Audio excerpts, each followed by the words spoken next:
Hello, and welcome. This is going to be a new type of video series I'm going to try and start here. Now, this is going to be called the Rough Rambles, because I like my alliteration. Now, because this is the first episode, I'll kind of, what's the word? I'll tell you instead of showing you what this kind of series is about. Where, more or less, I'm trying to just kind of get more of my verbal thoughts out. And hopefully this is akin to, I don't know, seeing one of your friends playing a video game. So, yeah, today we're playing Reinhardt. As you can see, I am not too attached to what's going on. And, you know, sometimes you might hear me talk about the gameplay, but more or less, I've gotten to a point with Overwatch now where I like, what's the word? I'm very distracted with other things when I play Overwatch. It's one of those types of games for me now at this point. I can kind of just shut my brain off and enjoy it, you know what I mean? But aside from that, today, for our first ever topic, I wanted to get into how I got into wrestling. The initial story for how I got into wrestling, well, my first exposure to it was at a very young age, you see. Basically, one of my parents watched it. Very minimally. But the main thing that was cool was that I mostly played the wrestling video games growing up. You know, SmackDown versus Raw 2006 was the primary one that I played during my time. I remember playing 2011 as well.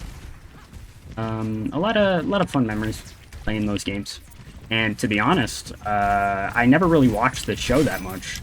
I think the main thing going on around that time was like Mark Henry's Hall of Pain gimmick, which that was kind of cool to see. You know, I never watched some pay-per-views or anything, but I would occasionally tune in.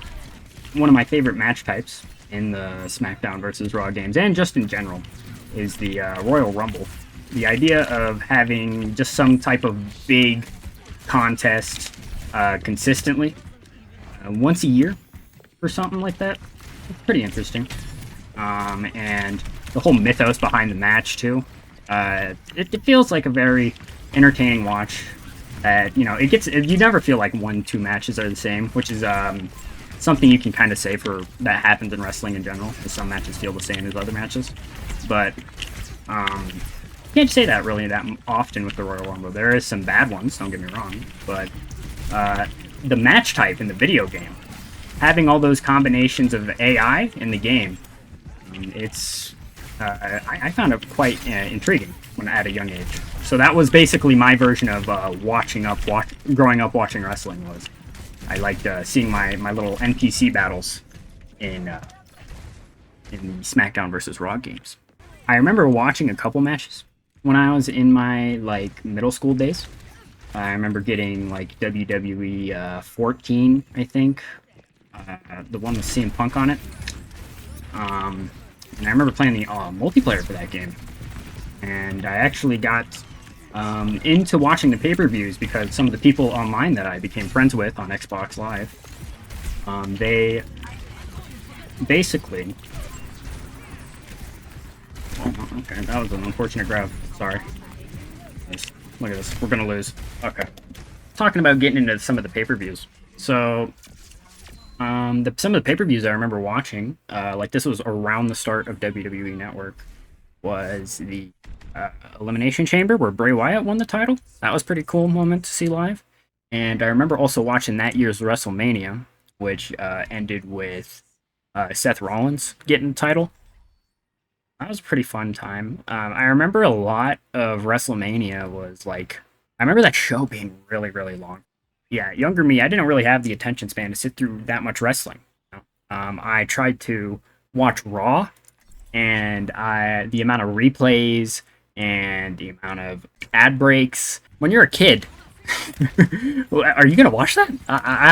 The answer to me was no. I'd rather go play a video game or, you know, just do something else, you know? So as a result, I kind of grew out of wrestling. I didn't get into MMA, or I didn't get into any other sports or anything. I got into esports, you know, and I find some enjoyment in that. But it was a long time till I would decide that I would want to start watching again. Now, there are some moments that I constantly think about year by year. The Royal Rumble is one. The WrestleMania card? Not really. So, as you could probably tell, if I like wrestling and I'm shitting on WWE, how did I get back into it? Well, you see, I was on the Twitter machine, one of these days. I forgot what I was watching. I think it was like basically a content creator that I watched on YouTube posted a clip of Shaquille O'Neal getting put through a table by Cody Rhodes. And upon seeing this, I was flabbergasted. Damn. Just like that. That's a terrible first game of Overwatch. That's okay. Going 1-6 on Eichenwald. So, after seeing Shaquille O'Neal put my boy get put through a table by Cody Rhodes, I was like, holy shit, that's crazy. And it's not WWE. So, as a result, I went down this insane pipeline of basically enjoying wrestling through AEW. Jade Cargill debut, that's what's on that show. And this is also like right near Revolution. I also heard, this is also around the time I heard Big Show joined the company. I heard Mark Henry joined. And, you know, those are people that, as long as I've been alive, they've been in WWE. Which is crazy to think about, you know? There was a lot to kind of, what's the word? Get used to with that company. You know, it's so weird seeing all these like alumni talent from WWE that I remember watching. It's like a literal child in this division. You know, it's like very catered to like what's the word? A wrestling fan from that era. You know what I mean? And I wouldn't say by design. You know, they have the Elite. You know, I never knew who the Elite were before AEW. And you know, MJF and Darby Allin, you know, there's a lot of talent on the roster, right? I've gotten very kind of obsessive with the wrestling in general. And, you know, I think it all kind of started happening with CM Punk coming back.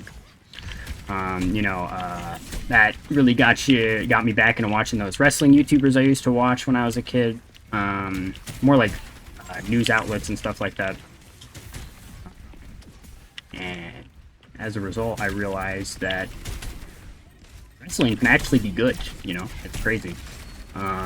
You like certain things from old WWE, right? But as a whole, you don't want to watch the product. It feels like a very formulaic thing, right, that's going on. And I'm not talking about current day, right? I'm talking about, you know, this is like, when I was growing up, it was like 2013 to 2020, you know?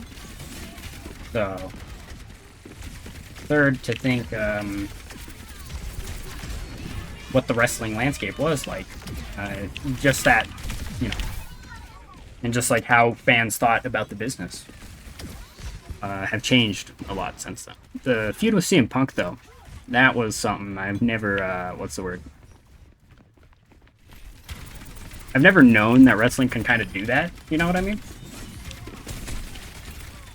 Like, I never knew that, you know, when two guys go out for, like, a promo, you actually kind of want to look forward to it, you know what I mean?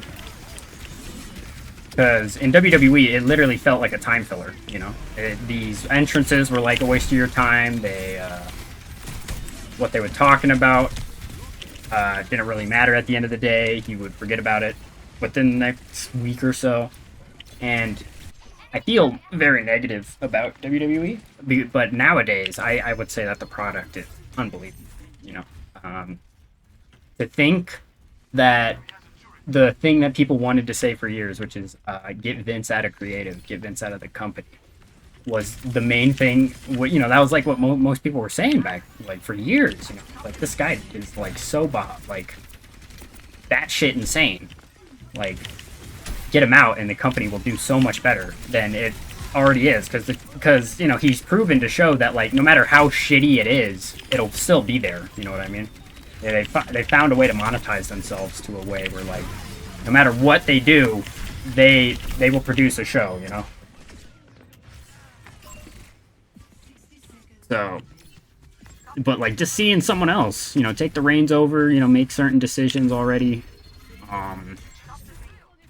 creative, and on top of just like how the company presents itself, just makes it feel a lot more, you know, interesting and fun to be a part of. You know what I mean?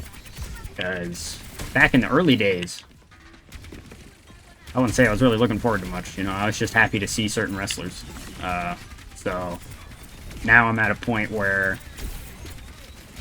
I can understand that there's like some form of overarching narrative, you know. And to be honest, it's kind of helped me a lot through the pandemic. So. Okay, well, my team got rolled. Oh no. Okay. Games are not being kind to me today. Detaching while having the worst Overwatch sesh of my life. Where was I? Oh yeah, we're during the pandemic era, right? And I feel like at that point, that's when I got into it. I was working, I graduated, working a dead-end job at a Walmart. It sucked. But wrestling really gave me some form of, like, you know, an AEW Dynamite in particular. Gave me something to look forward to every week, especially, like, with how obsessed I became. Like, AEW kind of asks a lot of you to kind of be a fan of it. You need to know who the fuck all these random-ass wrestlers are. There's some fellas who get featured once every 4 months. There's some guys who are only wrestling on the dark match, or ROH, I mean. You know, there's like so much in AEW that, you know, it feels like the criticism of, oh, who the hell is this guy or who the hell is this guy, it's gotten to a point now where as a fan I kind of expect that, you know, from the company, where it's like they'll just pull some random dude I've never heard of in my life and I'll just lose my mind. Like Hechicero versus Bryan Danielson, I'm still baffled by that match. You know, or Vikingo's run last year, oh my lord. He was cooking. You know, his match against Gringo Loco on ROH, I recommend watching. His match against Black Toros on Supercard, or not Supercard, one of the Ring of Honor pay-per-views. Just unbelievable. He also had a match against Commander on a Ring of Honor pay-per-view. It's unbelievable, the run he had last year. And sure, he's not on the TV now, and he's not even contracted to the company. As a result, I've been forced to kind of, if I look into things more, if I'm not satisfied.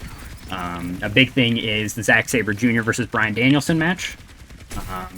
You see the first one, you're like, the second one's going to be in New Japan? Alright, I'll watch New Japan. And as a result, I got exposed to the best War Games match I've ever seen in my life. And, you know, the Will Ospreay versus, you know, all those. Like, it's unbelievable. The stigma, like, it's actually an infamous match now because of how it ended Alex Coughlin's career. And that's gonna be legendary. It's gonna be a legendary match. I hope Alex Coughlin recovers, you know. So, as you can tell, I've had to get, you know, kind of knowledgeable about the whole wrestling thing. You know, there's a lot of random ass people and that you know, that are. It's such an odd art form, but as a result, there's always something to look forward to. There's always something that has never happened before, and it's really given me something to look forward to every week. And I can understand it now, you know, why people want to get into sports. You know, for me, esports, the main reason I got into esports was because all my fucking announcements related to what updates were coming into my game were related to esports.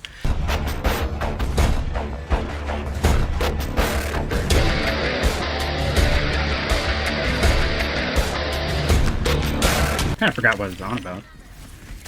If I had a lot of fucking dopamine going on my screen there. For real.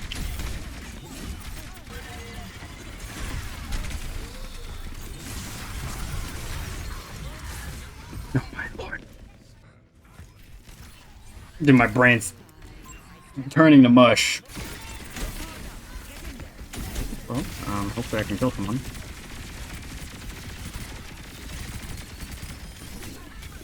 Okay, nope, I didn't kill anything.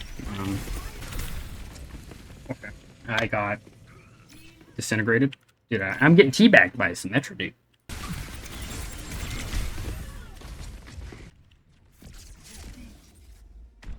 Dude, that was something else. But yeah, the main point was that through my exposure to wrestling, I have a new hobby that I actively keep track of. I even, and I force myself to watch every WWE pay-per-view, regardless of if I care about their TV or not. Just because I know they're good. I know they're good. Just because I have, like, this trauma from how shitty late 2010s, WWE was, doesn't mean that the company can't turn around as hard as it has right now. It's honestly, like, stifling to me, because this is something I believed my entire life, is that the booking for WWE is shit. It's the drizzling shits, and I kind of have to get over that, you know. I have to get over that fact that might not be the case anymore. And I'm glad, you know. But aside from that, let's talk about, so I hope you enjoyed the first episode here. I'm planning on talking about other topics as I see fit. I might talk about Overwatch if I find myself compelled enough to say something that I feel like someone else isn't already saying about this game, because I think everyone's talking about this. Like, there's so many better streamers that talk about this game than I don't know, some idiot in Diamond. Damn. But I swear if I do talk about it, I'll make it interesting. Okay. I try and spin a life lesson out of most of the things I want to talk about in this series. When I spin today, you can have your perception switched on something drastically, you know, drastically.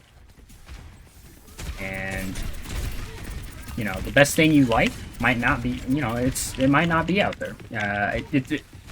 It might not be out there. It's still out there, you know. You haven't explored all your options, probably. So, yeah, that's basically the inspirational life jargon for today. Wow.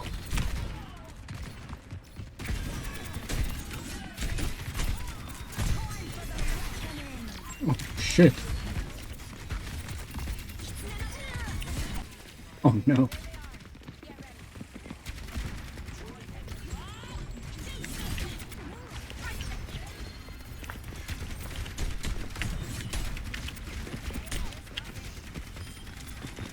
Dude, that is some crazy sustain there.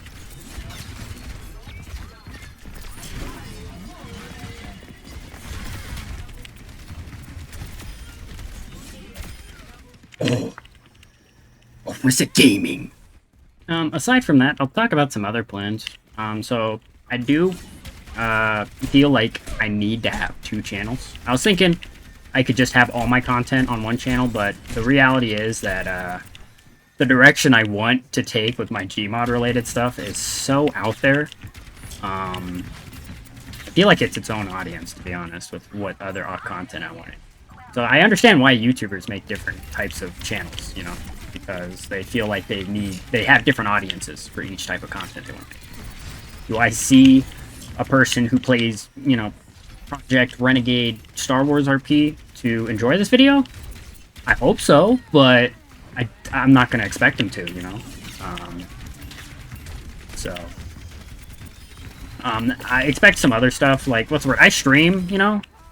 I have a lot of VODs. I have a lot of them, but there's too much. If I want to upload a full playthrough of a game I've done, or if I want to make some Twitch clips, I can perhaps attempt it, but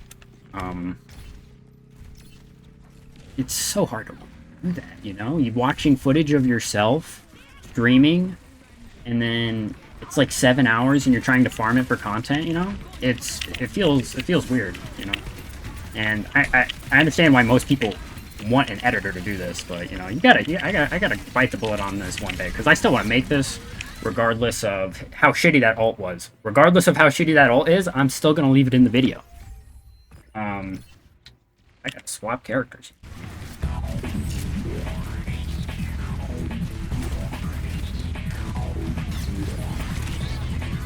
Oh shit, that's them.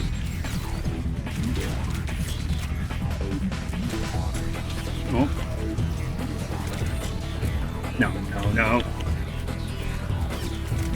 Oh my god, the damage they do is unbelievable, man. Baptiste, sorry, is all I need to explode instantly, dude. Alright, I got to point before everyone else. Where do I think they... Oh, okay, turns out from behind us. God fucking damn it. I hate it here. Pull up and get grabbed.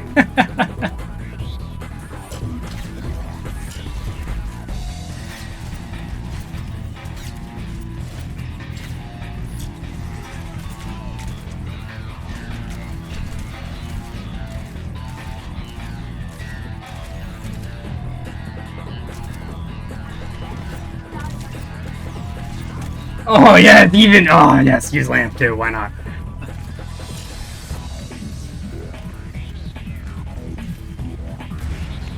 Bro, you are shit!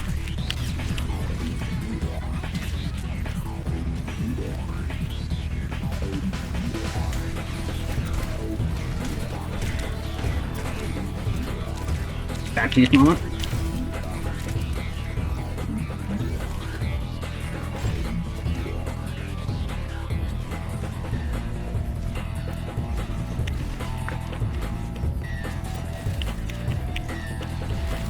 Bro, I'm getting juked!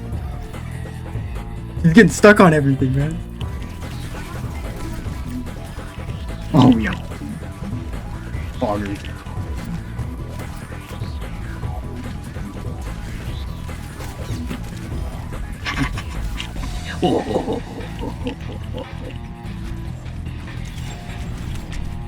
Okay, well. Okay, we got the point. That's all that matters.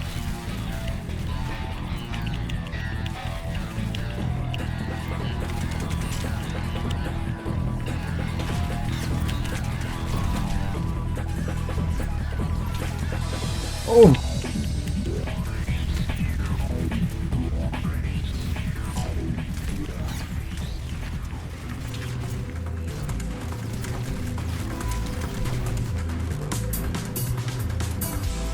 Nice.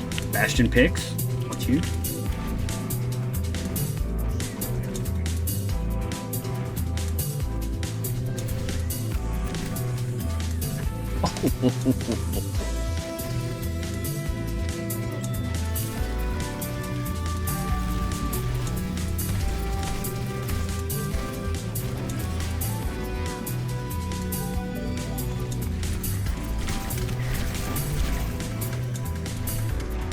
Oh, I missed it!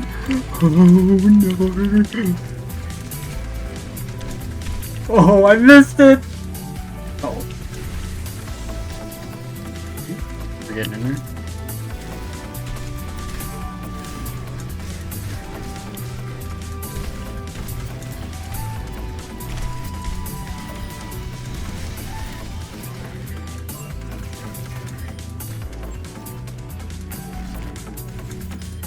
We did it! We won! Look at that. Look at that. An even game all around. My DPS, bro? Now. You're the problem.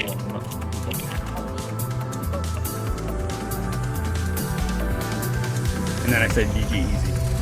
Alright, hopefully you had fun watching this one. I'll see you.